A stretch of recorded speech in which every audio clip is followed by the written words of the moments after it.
Hi, ഇന്നത്തെ ദിവസത്തിലേക്ക് എല്ലാവർക്കും സ്വാഗതം. ഇന്ന് ഞാനൊരു ചിക്കൻ കറി വെക്കുന്നത് കാണിക്കാമേ. അപ്പോൾ ഇത് ചിക്കന് മഞ്ഞൾപ്പൊടി ഉപ്പും എല്ലാം പുരട്ടി ഞാൻ വെച്ചിരിക്കുകയാണ്. അപ്പോൾ ഇതിനാവശ്യമായ ചേരുവകൾ കാണാമേ. ചിക്കനിലേക്ക് ആവശ്യമായ ചേരുവകളാണ് ഇഞ്ചി വെളുത്തുള്ളി പേസ്റ്റ്, സവാള അരച്ചതാണ്, ഒരു 5 ചെറിയ സവാള അരച്ചതാണ്, തീരെ ചെറിയ സവാളയായിരുന്നു. 3 പച്ചമുളക് എടുത്തിട്ടുണ്ട്, കാരണം സവാളയ്ക്ക് അരച്ചതായതുകൊണ്ട് മധുരം ഇറങ്ങുമല്ലോ. അപ്പോൾ എരിവിന് വേണ്ടി 3 ചെറിയ പച്ചമുളക് എടുത്തു. 1 തക്കാളിപ്പഴം ചെറുത് അരച്ചത്. അപ്പോൾ ഇനി ചിക്കൻ കറി വെക്കുന്നത് കാണാം.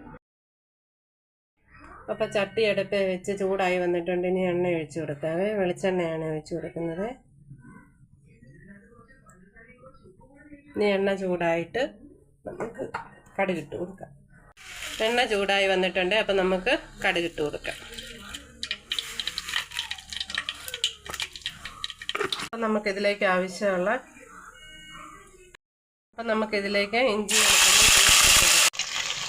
ഇഞ്ചി വെളുത്തുള്ളി പേസ്റ്റ് മൂത്ത് വന്നിട്ടുണ്ട്. നമുക്കിതിലേക്ക് സവാള ഇട്ട് കൊടുക്കുക, അരച്ച് വെച്ചിരിക്കുന്നത്.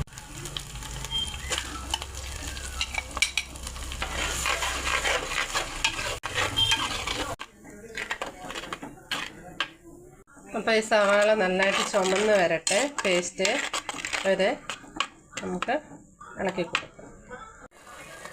അപ്പോൾ ഇതിലേക്ക് നമുക്ക് തക്കാളിപ്പഴം അരച്ചതിട്ട് കൊടുക്കാതെ. അപ്പോൾ ഇതെല്ലാം നല്ല വെള്ളമെല്ലാം പറ്റി നല്ല വഴന്ന് ഒരു ചുവപ്പ് കളറായി വരണേ. അതുവരെ നമുക്കിത് ഇളക്കി കൊടുക്കാം. അപ്പം നമുക്ക് ഇത് വെള്ളമെല്ലാം പറ്റി ഈ പരുവായി വന്നിട്ടുണ്ട്. ഇനി നമുക്കിതിലേക്ക് 3 പച്ചമുളക് ഇട്ട് കൊടുക്കാം.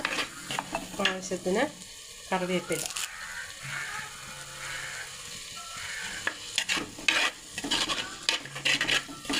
രണ്ടിൻ്റെയും പച്ചയൊന്ന് മാറട്ടെ.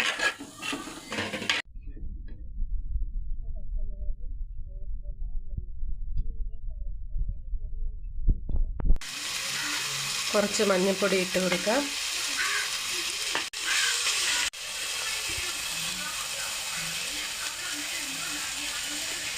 രണ്ട് സ്പൂണ് മല്ലിപ്പൊടി ഇട്ട് കൊടുക്കാം. കാശ്മീരി മുളക് പൊടി ഇട്ട് കൊടുക്കാമേ.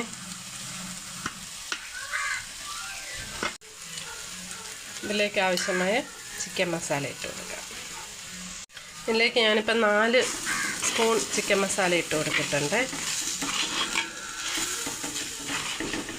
ഇനി പൊടികളെല്ലാം ഒന്ന് മൂത്ത് വരുന്നിടം വരെ ഇളക്കി കൊടുക്കാം. ഇപ്പോൾ പൊടികളുടെ എല്ലാം പച്ചമണം മാറി വന്നിട്ടുണ്ട്. ഇതിലേക്ക് നമുക്കിനി ചിക്കൻ ഇട്ട് പുരട്ടിയെടുക്കാം.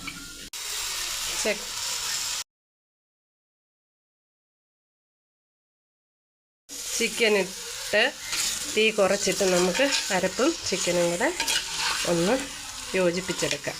എന്നിട്ട് വെള്ളം ചേർത്ത് വെക്കാം. ചിക്കനും അരപ്പും എല്ലാം ചിക്കനിൽ അരപ്പെല്ലാം പിടിച്ചിട്ടുണ്ട്. ഇനി നമുക്ക് വെള്ളം ഒഴിച്ചു കൊടുക്കാം. ഈ വെള്ളമാണെങ്കിൽ സവാള അരച്ചപ്പം എടുത്ത അതിൻ്റെ വെള്ളമാണ്.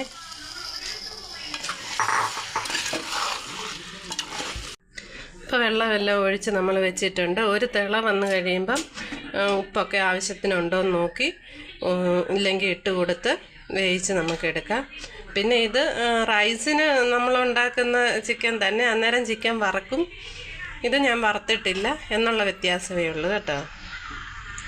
അപ്പം നമ്മുടെ ചിക്കൻ കറി എല്ലാം റെഡിയായി വന്നിട്ടുണ്ട്. നല്ല ഉറവിയ ചാറ്